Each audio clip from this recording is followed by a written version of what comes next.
మీ జీఐఈటీ ఇప్పుడు జీజీయూగా మారింది. 2000కు పైగా ప్లేస్మెంట్స్, ఐపీఎం, కేపీఎంజీ వంటి సంస్థలతో ఇంటిగ్రేటెడ్ కోర్సులు, యూపీఎస్సీ కోచింగ్, అడ్మిషన్లు ఓపెన్. మీలో ఒక ప్రత్యేకత అందరికి నచ్చేది ఏంటంటే ఏ ఛానల్ మారినా కానీ ఆ ఛానల్ పేరు ముందు మీ పేరు కూడా వస్తుంది. మహామూర్తి అన్నారు. చాలా తక్కువ టైం, 11 months అంతే. అంతకుముందు ఎన్టీవీ చేశారు, ఏబిఎన్, ఎన్టీవీ, ఈటీవీ. ఇది 5th ఛానల్. ఎన్టీవీ, ఏబిఎన్, మహా ఎన్టీవీ, అదే 5th ఛానల్ అంతే. TV5 5th channel. కానీ జర్నీ ఎక్కువే అన్ని ఛానల్స్లో. నేను ఈటీవీలో 12 years చేశా. ఈటీవీలో ట్రైనీ సబ్ ఎడిటర్ నుంచి స్టేట్ చీఫ్ ఆఫ్ బ్యూరో వరకు చేశా 12 years. ఓకే. ఎన్టీవీ 2 years, అంటే దాని ఇన్సెప్షన్ ముందు నుంచి అక్కడ వర్క్ చేశాను నేను. ఎన్టీవీ డిజైన్ చేసిన దగ్గర నుంచి ఉన్నాను నేను. 2009లో ఇప్పుడు 2 yearsలో రిజైన్ చేశాను. తర్వాత ఆల్మోస్ట్ 9-10 years ఏబిఎన్ ఆంధ్రజ్యోతి. అంటే మూర్తి గారు, మీరు ఏమనుకోదంటే ఒక మాట, ఇప్పుడు మూర్తి గారు అంటే మిమ్మల్ని దగ్గర నుంచి చూసే వాళ్ళకేమో ఒక రకమైన ఇది ఉంటుంది, బయట నుంచి చూసే వాళ్ళకి రకరకాలుగా ఉంటుంది. ఆ పేర్లోనే చాలా ఎత్తుక్కుంటారు. హెడ్ వెయిట్, యాటిట్యూడు, పొగరు, లెక్కలేనితనం, ఏదంటే అది మాట్లాడతారు, బ్లాక్మెయిల్ చేస్తారు, ఇవన్నీ అంటుంటారు. ఇవన్నీ వింటున్నప్పుడు, లేకపోతే ఎవరో ఒకరు చెప్తుంటారు కదా, మీకు తెలిసిన వాళ్ళు, మీ బంధువులు ఎవరో ఒకళ్ళు, ఏమనిపించింది మీకు? అంటే మీరు పోరాడుతున్న సమాజం కోసమే, అది మాకు తెలుసు. మీరు మీకోసం సెల్ఫిష్గా ఎప్పుడు ఏది చేయరు. అది ఎందుకంటే మీరు ఉందే సింగిల్. ఏది చేయాలనుకున్నా కానీ ప్రజల కోసం, సమాజం కోసం కష్టపడే తత్వం తప్పితే వేరే ఆలోచన మీకు ఉండదని మాకు తెలుసు. కానీ ఇవి ఎందుకు వచ్చాయి? అంటే ఎవరైనా ఇప్పుడు నేను ఒక పార్టీనో ఒక లీడర్నో క్వశ్చన్ చేశాను అనుకోండి, ఆ పార్టీ అభిమానులు, కార్యకర్తలు, ఆ లీడర్ అనుచరులు బాధపడతారు. బాధపడి జనరల్గా జర్నలిస్టులు అంతా ఎదవలే, డబ్బులు అడిగారు కాబట్టి బ్లాక్మెయిల్ చేసాడు, ఇవ్వలేదు కాబట్టి చేసాడు అనేస్తారు జనరల్గా. బట్ నన్ను ఇప్పటివరకు ఎవరు కూడా బ్లాక్మెయిల్ చేసాను అనలా. బట్ ఆ పార్టీ మనిషి, ఈ వర్గం మనిషి, ఈ కులం మనిషి, వాళ్ళు అనుకుంటున్న కులంలో నేను పుట్టల. యాక్చువల్ నాకు కులం లేదు, కులం గురించి నేను మాట్లాడను. పోనీ వాళ్ళు అనుకునే కులాల్లో కూడా నేను లేను. ఓకే, వాళ్ళ యాంగిల్లో కూడా. సో ఎవరు పడితే వాళ్ళు మాట్లాడుకుంటారు, దానికి మనం ఏం చేయలేం కదా. ఓకే.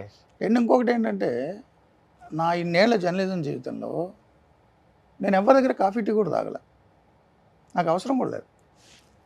నేను ఎవరి దగ్గర రూపాయి తీసుకోలేదు, తీసుకోను. నా కంపెనీ ఇచ్చిన జీతం బ్రహ్మాండంగా ఉంటుంది, నన్ను బాగా చూసుకుంటుంది. ఏ కంపెనీ? మనస్సాక్షిగా చెప్తున్నారా? మనస్సాక్షిగా చేసుకొని చెప్పండి. చేసుకున్నా, కాలు వేసుకున్నా, ఏది వేసుకున్నా, నేనేమంటున్నానంటే, నేను చెప్తున్నా ఓకే, నేను లైవ్లో మీకు గుర్తుండుంటే నేను ఒక ఛానల్లో చెప్పాను, నేను ఎవరి దగ్గరైనా రూపాయి తీసుకున్నా అని రుజువు చేస్తే నన్ను చంపేయండి, బుద్ధుడి విగ్రహానికి ఉరేసి. అదే కాదు, పోనీ ఇప్పుడు మీ దగ్గర మెటీరియల్ లేదు, ఒకవేళ నేను చనిపోయిన తర్వాత 10 ఏళ్ళ తర్వాత మీకు దొరికినా నేను అవినీతి చేశాను. ఆఫ్టర్ మై డెత్ 10 years తర్వాత నేను చనిపోయినని తెలిసిన నా బాడీ ఏ ఉస్మానియా హాస్పిటల్కి రాసేసా. సో నా సమాధులు, అంత్యక్రియలు ఉండవు. సో అక్కడ ఏలాడుతుంటుంది కదా స్కెల్టన్, అక్కడికి వెళ్ళి అవినీతి పరుడని బోర్డు పెట్టండి, నేను పోయిన తర్వాత కూడా ప్రూవ్ చేసుకోగలిగితే అది నా ఛాలెంజ్. నా మనస్సాక్షి ఉంది, నేను మీకే ఇస్తున్న ఛాన్స్, ఇది నేను ఎప్పుడో ఛాలెంజ్ చేశా. ఎప్పటికైనా సరే, నేను బతికుండా కానీ, నేను పోయిన తర్వాత కానీ, వీడు సో అవినీతి చేశాడు, సో వాళ్ళ దగ్గర బ్రైబ్ తీసుకున్నాడు అని ప్రూవ్ చేస్తే బతుకుండగా చంపండి, చచ్చిపోయింది ఏదైతే ఇక నాకు జర్నలిజంలో బతుకు లేకుండా అవినీతి పడని ముద్రేయండి, నో అబ్జెక్షన్ ఎట్ ఆల్. అంటే ప్రస్తుత సమాజం చూస్తున్నాం మనం, ఇరుగు పొరుగు వాళ్ళ కోసం, మన అనుకునే వాళ్ళ కోసం, అమ్మ నాన్న కోసం బతికే వాళ్ళని చూస్తున్నాం. కానీ నా కోసం నేను బతుకుతున్నా, నేను బతకాలి అనుకునే వాళ్ళని చాలా అరుదుగా చూస్తాం. దాంట్లో మీరు ఒకళ్ళు. ఎప్పటి నుంచి ఇది? చిన్నప్పటి నుంచా, లేకపోతే ఈ ఫీల్డ్కి వచ్చిన తర్వాత రకరకాల? అంటే నాకు ముందు నుంచి కొన్ని పుస్తకాలు చదివాను, ఇన్ఫ్లుయెన్స్ ఉంది నాకు. పుచ్చలపల్లి సుందరయ్య గారి దగ్గర నుంచి అందరి జీవితాల్లో అబ్జర్వ్ చేశా, చూసా. ఓకే. పుస్తకాలు చదివా, వాళ్ళ ప్రసంగాలు ఫాలో అయ్యా. సో చాలామంది, ఒక పేరు చెప్పలేను. సో అందరి సంబంధించిన ఇన్ఫ్లుయెన్స్ నా మీద ఉంది. సరే, వ్యక్తిగతంగా నాకు కుటుంబం లేదండి. అంటే అమ్మ నాన్న, అక్క చెల్లి, అన్న, ఇవి మన చాయిస్ కాదు, న్యాచురల్, మన ఆప్షన్ కాదు, సహజంగా వచ్చాను. బట్ నాకంటూ వ్యక్తిగతంగా ఎక్స్టెండ్ చేయదలుచుకోవాలి.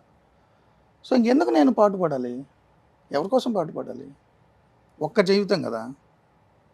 నాకు పునర్జన్మల మీద నమ్మకం లేదు, పుట్టక ముందు ఏం లేదు, చావు తర్వాత ఏం లేదు, ఈ ఉన్న కొద్ది జీవితం. మీరు గమనిస్తే సార్, మీరు ఒక చిన్న పల్లెటూరులో ఎవరైనా ఒక కామన్ మ్యాన్ చనిపోయినా మీరు అక్కడ ఒక ఫోటో పెట్టేసి రాళ్ల మధ్యలో 1972 2020 అని వేస్తారు, అంతే. మధ్యలో గీత ఉంటుంది.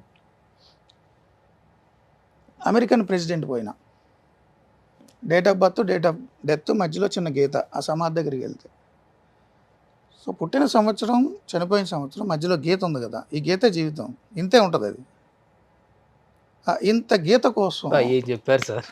ఇన్ని వ్యవహారాలు, ఇన్ని పద్ధతులు, ఇన్ని పాళ్ళు, ఇన్ని అవినీతులు, ఇన్ని అక్రమాలు, ఇన్ని కుట్రలు, ఇన్ని కుతంత్రాలు సంపాదించేసి ఏం పీక్కెళ్తావు? అదే కదా జీవితం అనుకుంటున్నారు కదా ఇప్పుడు. ఇంతే కదా గీత.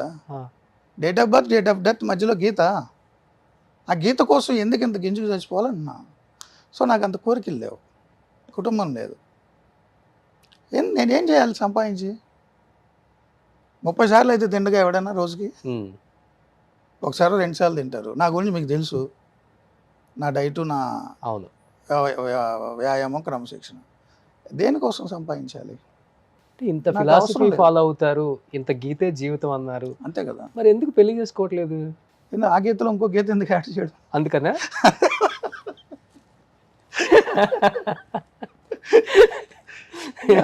ఆ గీతలో ఇంకో గీత యాడ్ చేసి 2 గీతలు వస్తాయి మళ్ళీ. అడ్డగీతలు, నిలువు గీతలు ఎందుకండి? ఇంతే కదా ముక్క. పర్సనల్ అంటే నాకేం లేదు, దానికి పెద్ద ఫిలాసఫీ లేదు, పాడు లేదు. కానీ ఓకే, సమాజం ఏదో అందంగా ఉంటారు చూడటానికి, సమాజం మంచి బాడీ, ఫిజిక్, హీరో లాగా ఉంటారు, డైరెక్టర్ అయ్యారు కానీ. కాదు నేను ఏమంటానంటే, ఫైనాన్షియల్ ఇండిపెండెన్స్ కంటే ఎమోషనల్ ఇండిపెండెన్స్ ముఖ్యం. అంటే ఎమోషనల్గా మనం ఒకళ్ళ మీద డిపెండ్ అవ్వకూడదు, మన మీద ఎవరు డిపెండ్ అవ్వకూడదు. నా జీవితం నేను చేస్తా, నా బతుకు నాది, నా బలుపు నాది. ఇంకొక లెవెల్ మీద ఆధారపడి, లేదా మన మీద ఇంకొకరు ఆధారపడేలా ఉంటే మనం అనుకున్న వే ఆఫ్ లైఫ్ కొంచెం అటు ఇటు మారాలి. నేను ఇలాగే ఉంటా, నాకు సంపాదన వద్దు, నేను ఇంతే అంటే నా వరకు ఓకే. ఓకే, బట్ కుటుంబ సభ్యులు వస్తే వాళ్ళ కోరికలు, వాళ్ళ జీవితం ఉంటుంది కదా. సో నేను మార్చుకోవాలి లైఫ్ స్టైల్.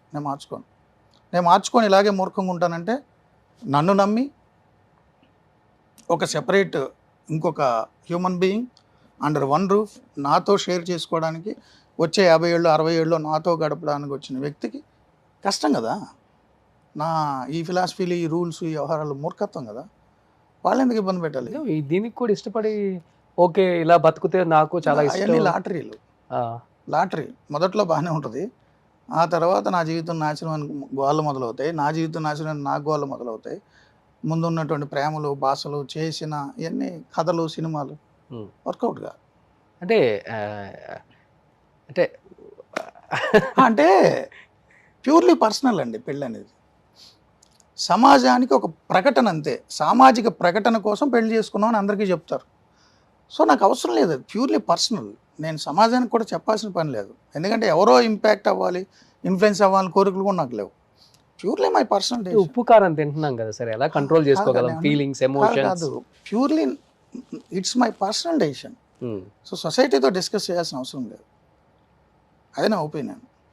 నేను ఏదో అంత గొప్పని, ఎంత గొప్పని నేను సమాధానం చెప్పదలుచుకోవాలి. నేను ఎంచుకున్న మార్గంలో నాకు నచ్చినట్టు నేను వెళ్ళదలుచుకున్నా. ఇంకొక వ్యక్తిని ఆ జర్నీలోకి నేను తీసుకురాలేను. ఇది ఫస్ట్ నుంచే అనుకున్నారు అసలు? డే వన్ నుంచి, ముందు నుంచి. ప్యూర్లీ పర్సనల్ డెసిషన్ ఇది.